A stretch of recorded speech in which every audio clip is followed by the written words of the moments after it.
સૌ સાથી યુવાનોને, વડીલોને, અહીં ઉપસ્થિત માતા બહેનોને સૌને ઉલગુલાલ જિંદાબાદ। 150મી ભગવાન બિરસા મુંડાની જન્મ જયંતિના ભાગરૂપે આજે ડેડિયાપાડા ખાતે આપણે એની ભવ્ય ઉજવણી કરી રહ્યા છીએ। ત્યારે તમામ લોકો અહીં મોટી સંખ્યામાં ઉપસ્થિત થયેલા પદાધિકારીઓને આવકારું છું। તમામ વડીલો, યુવાનો સૌને હું આવકારું છું। ભગવાન બિરસા મુંડાનો જન્મ આજથી 150 વર્ષ પહેલા ઝારખંડના રાંચીના ખૂટી ગામમાં થયો। ભગવાન બિરસા મુંડા આપણા જેવા જ આદિવાસી મુંડા પરિવારમાંથી આવતા હતા। એમનું જીવન એક સંઘર્ષમય જીવન રહ્યું છે। માત્ર 19-20 વર્ષની ઉંમરે એ સમય આજથી 125 વર્ષ પહેલા એમણે અંગ્રેજી હુકુમત સામે ઉલગુલાન એમણે જાહેર કર્યું। એમણે કીધું, અબુમા દિસુમ અબુમા રાજ, આપણા દેશમાં આપણું રાજ, આપણા ગામમાં આપણું રાજ। તે જમાનામાં ટેલિવિઝન એટલે કે ટીવી, મોબાઈલ, રેડિયો કોઈ સુવિધાઓ નથી, વાહન વ્યવહારની સુવિધાઓ નથી, છતાં એ ટાઈમે વિસ્તારના જંગલ પહાડી વિસ્તારમાં એમણે ખૂબ મોટું સંગઠન ઊભું કર્યું અને અંગ્રેજી સલ્તનત સામે એમણે જંગનો એલાન કર્યો। 1895માં સરકારે ત્યાંના ડીએમ ડિસ્ટ્રિક્ટ મેજિસ્ટ્રેટે લશ્કર બોલાવ્યું। લશ્કર બોલાવીને બિરસા મુંડાની ધરપકડ થઈ અને એમના જનરલ ડાયરે નક્કી કર્યું કે બિરસા મુંડાને એવો સબક શીખવીશું કે આવનારો દિવસમાં કોઈ પણ આદિવાસી સમાજ બિરસા મુંડાની હાલત જોઈને અંગ્રેજી હુકુમત સામે માથું ઊંચું નહીં કરશે। બિરસા મુંડાને જેલવાસ દરમિયાન મારવામાં આવ્યા, ચાબુકોથી પુષ્કળ મારવામાં આવ્યો અને એને બેડીઓથી, જંજીરોથી જકડીને જ્યારે એમને કોર્ટમાં લઈ જવા માટે આવ્યા ત્યારે એમને બેડીઓમાં રસ્તામાં લઈ જતા હતા। તે સમયે લોકોને ખબર પડી, હજારો લોકો બિરસા મુંડાના એક ઝલક માટે રોડ પર ઉતરી આવ્યા અને જે અંગ્રેજોએ ધાર્યું હતું એના કરતા ઉલટું થયું। તે સમયે 2 વર્ષની જેલ બાદ બિરસા મુંડા ભગવાનનો છુટકારો થયો। ત્યારબાદ પણ બિરસા મુંડાએ રાણીનું રાજ જશે, આપણું રાજ આવશે ના સ્લોગન સાથે એ રાંચી વિસ્તારોમાં, છોટા નાગપુર વિસ્તારોમાં ફરી એમણે મુવમેન્ટ આખી ચાલુ કરી। ત્યાં અંગ્રેજી સલ્તનત સામે એમણે ઉલગુલાન જાહેર કર્યું અને લડત ચાલી। 3 વર્ષ સુધી સતત લડતા લડતા 3 માર્ચ 1900 ના રોજ ત્યાંના પહાડી વિસ્તારોમાં જ્યારે બિરસા મુંડા ત્યાં સંબોધન કરી રહ્યા હતા અને હજારો લોકો ત્યાં હાજર હતા, અંગ્રેજી હુકુમત સામે, એમના વેરા સામે, એમના ટેક્સ સામે, એમના કર સામે, ત્યારે અંગ્રેજી હુકુમતના લોકોએ ત્યાં એમનો ઘેરાવો કરીને ગોળીબાર કર્યા। ગોળીબારમાં 400 થી પણ વધારે આદિવાસી યોદ્ધાઓ ત્યાં મૃત્યુ પામ્યા। જે લોકો ઘાયલ હતા, જે લોકો જીવિત હતા, એમને પણ આ અંગ્રેજોની સેનાએ પહાડો પરથી ખીણોમાં નાખી દીધા। ઘણા લોકોને જીવતા દફનાવી દેવામાં આવ્યા અને બિરસા મુંડાની 3 માર્ચ 1900 ના રોજ ધરપકડ થઈ। ધરપકડ થયા બાદ બિરસા મુંડાને એવી જેલમાં રાખવામાં આવ્યા કે કોઈને પણ મળવા દેવામાં ન આવ્યા અને આખરે 3 મહિના બાદ શંકાસ્પદ રીતે, સરીગ્ન રીતે બિરસા મુંડા 9 જૂન 1900 ના રોજ મૃત જાહેર કરવામાં આવ્યા। ત્યારે બિરસા મુંડાનું જે ઉદ્દેશ હતો કે આદિવાસીઓની જમીનો બચાવવાનો, જળ જંગલ જમીન પરના અધિકારો આબાદિત કરવાના, એ ઉદ્દેશ સાથે બિરસા મુંડાએ માત્ર 25 વર્ષની ઉંમરમાં પોતે શહાદત વહોરી। એ બિરસા મુંડાના ઉદ્દેશો થકી બ્રિટિશ સરકારને 8 વર્ષ બાદ એટલે કે 1908માં છોટા નાગપુર લેન્ડ એક્ટ બનાવવો પડ્યો, જેને આજે પણ આપણે જાણીએ છીએ એ લેન્ડ એક્ટ અંતર્ગત આદિવાસીઓની જમીન બીજા કોઈ સ્થળાંતર નહીં કરી શકે, બીજાના નામે નહીં થઈ શકે। એ કાયદો બિરસા મુંડાના અથાગ પ્રયાસોથી આપણને મળ્યો છે। એ કાયદો આજે 73 તરીકે ઓળખાય છે। ત્યારે મિત્રો, બિરસા મુંડાનું જીવન, એનો ઇતિહાસ એક ગૌરવશાળી ઇતિહાસ છે। એમને દેશના ધરતી આબા તરીકે બિરુદ આપવામાં આવ્યું છે। ધરતી આબા એટલે ધરતીના પિતા। ત્યારે એમના ઉપદેશો પર ચાલવાની જરૂર છે મિત્રો. દેશની આઝાદીમાં બિરસા મુંડા સમેત તાત્યા ભીલ હોય, ખાચર નાયક હોય, તમામ આગેવાનો ગોવિંદ ગુરુ ગીરી હોય, જયપાલસિંહ મુંડા હોય, તમામ આગેવાનોએ દેશની આઝાદીમાં પોતાનું યોગદાન આપ્યું છે. ત્યારે મિત્રો આજે પણ આઝાદીના 78 વર્ષ થઈ ગયા. વિકાસની વાત આવે છે ત્યારે આપણે નદીઓમાં, ડેમોમાં જમીનો આપી, રેલવેમાં જમીનો આપી, હાઈવેમાં જમીનો આપી, બુલેટ ટ્રેનોમાં જમીનો આપી, છતાં આજે આદિવાસી સમાજની વિકાસની વાત આવે તો આ સરકારો આદિવાસીઓ સાથે ભેદભાવ કરી રહી છે. આજે પણ મારો આદિવાસી સમાજ શિક્ષકો માટે રોડ પર આંદોલન કરે છે, સારી શાળાઓ માટે રોડ પર આંદોલન કરે છે, રોજગારી માટે રોડ પર આંદોલન કરે છે, દવાખાનાઓ માટે રોજ પર આંદોલન કરે છે. ત્યારે અમે આ સરકારને કહેવા માંગીએ છીએ, જો સરકાર આદિવાસીઓનો વિકાસ નથી કરવા માંગતી તો આવનાર દિવસોમાં અમે ભીલ પ્રદેશ મુક્તિ મોરચા તબા હેઠળ અલગ ભીલ પ્રદેશ 29મું રાજ્ય બનાવીશું.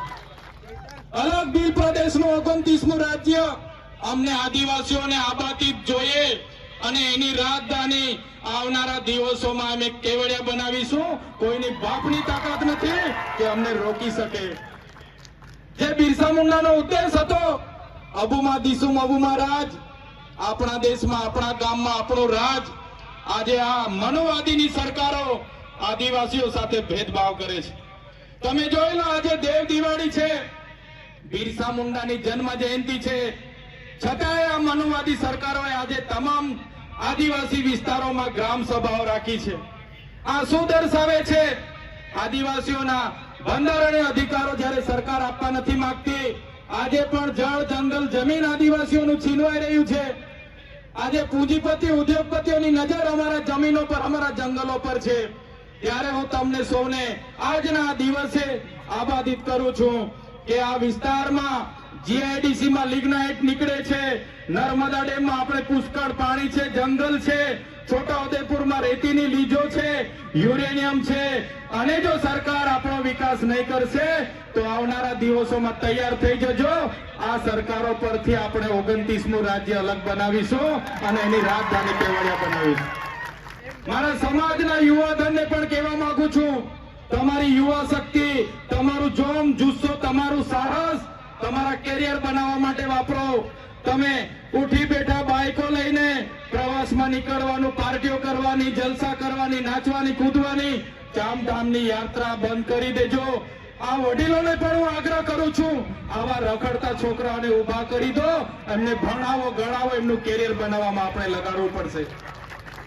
જે લોકો આપણા આદિવાસી સર્ટી પરથી નોકરી પર લાગેલા છે, એ નોકરી કરનારા મારા સાથી મિત્રોને પણ હું બે હાથ જોડીને વિનંતી કરું છું. આદિવાસીના દાખલા પર આપણને નોકરી મળી છે, આપણને શિક્ષણ મળ્યું છે, ત્યારે આદિવાસીની અસ્મિતાનો સવાલ હોય, આદિવાસી સંસ્કૃતિ બચાવવાની વાત હોય, આદિવાસીની જળ, જંગલ, જમીન બચાવવાની વાત હોય, તમામ લોકોએ આવનારા દિવસોમાં એક મંચ પર આવવું પડશે અને તમને કંઈ થશે તે દિવસે આ ભીલ પ્રદેશ મુક્તિ મોરચો તમારી હાથે આવીને ઉભો રહેશે. હું ધારાસભ્ય બન્યો છું, સમાજના આદિવાસી દાખલા પરથી હું ધારાસભ્ય બન્યો છું. મારી ડેડિયાપાડાની બેઠક આદિવાસી રિઝર્વ બેઠક છે અને સમાજની દેનથી, સમાજના આશીર્વાદથી હું ધારાસભ્ય બન્યો છું. એટલે સમાજ માટે બોલું છું. તે દિવસે મારી પાર્ટી મારા આદિવાસી સમાજ માટે બોલતા રોકશે, તે દિવસે પાર્ટીના ઝંડા અને પાટિયા સૌથી પહેલા ચૈતર વસાવા ઉતારી દેશે. એટલા માટે બીજી પાર્ટીઓમાં રહેલા નેતાઓને પણ કેમ છું, ટિકિટ ટિકિટ ટિકિટ ટિકિટ કરીને કેટલી સુધી ગુલામી કરશો? ટિકિટ તમે આપશે પાર્ટી, તમે ફોર્મ ભરશો, પણ જે દિવસે આદિવાસીનો જાતિનો દાખલો નહીં હોય તે દિવસે તમારું ફોર્મ પણ પાસ થવાનું નથી. એટલા માટે ઘણા લોકોને મારી વાત કડવી લાગશે. બેન્ડ વાળા મિત્રોને પણ કેમ છું, આદિવાસી વિસ્તારોમાં 250 બેન્ડ છે. 250 બેન્ડના જે મેન છે રોકીસ્ટારના બેન્ડ પિન્ટુભાઈને પણ વિનંતી કરું છું, 1.5 લાખ રૂપિયા, 1,20,000, 1,30,000 આટલી બધી ફી લેવાનું તમે પણ બંધ કરજો. બહુ બધી રજૂઆતો આવે છે, એટલે બેન્ડ વાળા મિત્રોને પણ વિનંતી કરું છું, માપનું ડીજે રાખજો, માપનું સાઉન્ડ રાખજો, માપના કલાકાર રાખજો. પણ આપણા લોકોને પોસાય એ ભાવ રાખજો, નહીં તો આવનારા દિવસોમાં આ વિસ્તારમાંથી બેન્ડ વાજા પણ અમે બહિષ્કાર કરીશું. મારા યુવાન મિત્રો, 11 વાગ્યાથી નાચવા પડો છો, 5 વાગ્યા સુધી નાચો છો, કૂદો છો. કુદરતની દેન છે આદિવાસીઓ પર. આખી રાત નાચશે પછી પણ થાકશે નહીં. પણ નાચવાની સાથે સાથે તમારું લક્ષ્ય શું છે, તમારો ધ્યેય શું છે, એ તમારે નક્કી કરવું પડશે. અને અહીંયા વડીલો માતા બહેનોને પણ વિનંતી કરું છું, તમારો છોકરો આઈફોન લઈ માગે, KTM લઈ માગે, R1 લઈ માગે, જે પણ લઈ માગે, એને તમે પહેલા ભણાવો, ગણાવો, એને એની કારકિર્દી બનાવો, પછી એને તમે તમારી બાઇક લઈ આપવાની, 4 વ્હીલ લઈ આપવાનું હોય તે કરજો. પણ આપણા બાળકોને શિક્ષિત કરવાની જવાબદારી આપણી બધાની છે. મિત્રો, આદિવાસીની પરંપરાઓ, આદિવાસીની સંસ્કૃતિ, આદિવાસીના રૂઢી પ્રથા, આદિવાસીની પૂજા વિધિ, હમણાં મહારાજે કીધું, ભગવાન એટલે કોણ? ભ એટલે ભૂમિ, ગ એટલે ગગન, વા એટલે વાયુ ને ન એટલે નીર. ભગવાન, જેનાથી માનવીનું જીવન અશક્ય છે, જેના વગર આપણે જીવી નથી શકતા, એ ભગવાનની પૂજા કરતો આદિવાસી સમાજ આવ્યો છે. એ પ્રકૃતિની પૂજા કરતો આદિવાસી સમાજ આવ્યો છે. આદિવાસી સમાજ આજે પણ સૂર્ય, ચંદ્ર, ગગન, ભૂમિ, પહાડ, પેડ, નદી, નાળાને પૂજનારો છે. આપણો માટણીયો દેવ, આપણી લીલીચારીનો દેવ, આપણો ગમાણ દેવ, વાઘ દેવ, હિમાલય દેવ આજે આપણે બધા ભૂલતા ચાલ્યા છે. પણ જે દિવસે આ બધું આપણે ભૂલી જઈશું, તમે આદિવાસી છો એ સાબિત કરવા માટે તમને અઘરું પડી જવાનું છે. યાદ રાખજો. આજે આદિવાસીઓ માટે દાખલા માંગે છે, સાબિતી માંગે છે. ત્યારે મારા તમામ વડીલો, યુવાનો, માતા બહેનોને વિનંતી કરું છું, નવી સંસ્કૃતિ, નવા રીત રિવાજો, નવી વિધિઓ આવશે. પણ આપણી જન્મની વિધિ, છઠ્ઠીની વિધિ, આપણી મરણની વિધિ, આપણી લગ્નની વિધિ અલગ છે. એ કોઈએ ભૂલવાની નથી. તમને કડવી લાગશે, ચૈતરભાઈની વાત બધાને કડવી લાગશે, પણ તમને એ પણ ખુલાસો કરું, જ્યારે તમે દવા પીવશો, બીમાર પડો ને દવા આપવામાં આવે, દવા કડવી લાગશે, પણ એ તમારો ઈલાજ થાય છે. એ જ રીતના કહેવા માંગુ છું, આવનારા દિવસોમાં આદિવાસી તરીકે જો તમારા રીત રિવાજો, તમારી રૂઢી પ્રથા, તમારી પૂજા વિધિ આપણી આજો આપણે બધા ભૂલી જઈશું, તે દિવસે આદિવાસી તરીકે આપણે મટી જઈશું. અને ચોપડાઓમાં અને મ્યુઝિયમમાં આદિવાસીઓ રહેશે અને આપણા લોકો આદિવાસી તરીકે મીટી જશે.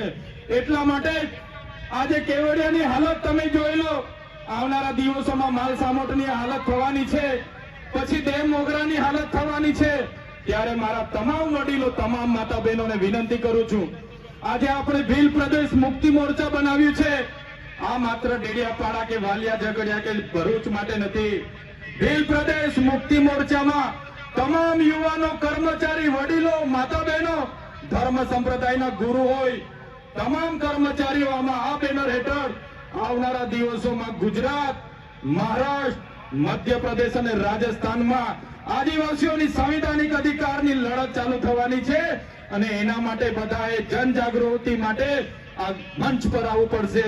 પાર્ટીઓ ભૂલીને, સંગઠન ભૂલીને, તમામ લોકોએ ધર્મ સંપ્રદાય બનીને ભૂલીને આ ભીલ પ્રદેશના મંચ પર આવવું પડશે. ત્યારે આવનારા ભવિષ્યમાં આપણે ભીલ પ્રદેશ રાજ્ય બનાવીને રહીશું. મિત્રો, આજના મંચ પરથી કહીએ છીએ, અમે જ્યાં સુધી જીવીએ છીએ ત્યાં સુધી ભીલ પ્રદેશ માટે લડીશું. અને પ્રકૃતિની દયા હશે, જીવતા જીવ ભીલ પ્રદેશ રાજ્ય બનાવીને આ ધરતી પરથી જઈશું. તમામ સાથી યુવાનો, અલગ અલગ જિલ્લાના પદાધિકારીઓ તમામ પોતાનો કિંમતી સમય આપીને અહીં આવ્યા છે. ત્યારે જ્યાં પણ મારા આદિવાસી ભાઈ બહેનો સાથે અત્યાચાર, અન્યાય થશે, જ્યાં પણ અમારા સંવિધાનીય અધિકારો છીનવા છે, જ્યાં પણ ખોટા આદિવાસીઓ અમારી જળ જમીન, જંગલ પર તરાપ મારશે, કોઈ પણ ઉદ્યોગપતિ, પૂંજીપતિ અમારી જમીનો છીનવશે, તે દિવસે અમે આ મંચ પરથી કહીએ છીએ, અમારી પાસે રાખેલા પાલિયા, ધારિયા, તીર કામઠા અમે ઘરે શણગાર માટે નથી રાખ્યા.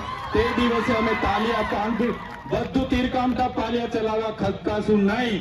એટલા માટે આજના ગૌરવ ઇતિહાસ, બિરસા મુંડાના વંશજ છે અમે, નંદ ભીલના વંશજ છે અમે, કણી કંસારી, દેવ મોગરા, યામોગી માતાના વંશજ છે અમે. અંગ્રેજોના પણ ગુલામ નથી રહ્યા. ત્યારે આજે ગોરા અંગ્રેજો તો ગયા, કાળા અંગ્રેજો અમને ગુલામ બનાવવાની વાત કરે છે, પણ આ બિરસા મુંડાની જન્મ જયંતિ અમે એલાન કરીએ છીએ, જ્યાં પણ અમારા યુવા, અમારા આદિવાસી માતા બહેનો સાથે અત્યાચારો થશે, અન્યાય થશે, અમારા સંવિધાનના અધિકારો જે દિવસે છીનવાતા થશે, તે દિવસે અમે સંવાદ અને સંવિધાન સાઈડ પર મૂકીશું અને એ દિવસે આર પારની લડાઈ કરીશું, અમારો ભીલ પ્રદેશ બનાવીશું.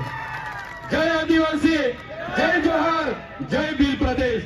આજે અહીં ઉપસ્થિત થયા તમામ સાથી મિત્રો, આજે દેવ દિવાળીનો તહેવાર હોવા છતાં, આજુબાજુમાં બીજા કાર્યક્રમો હોવા છતાં આજે મોટી સંખ્યામાં તમે ઉપસ્થિત થયા છો.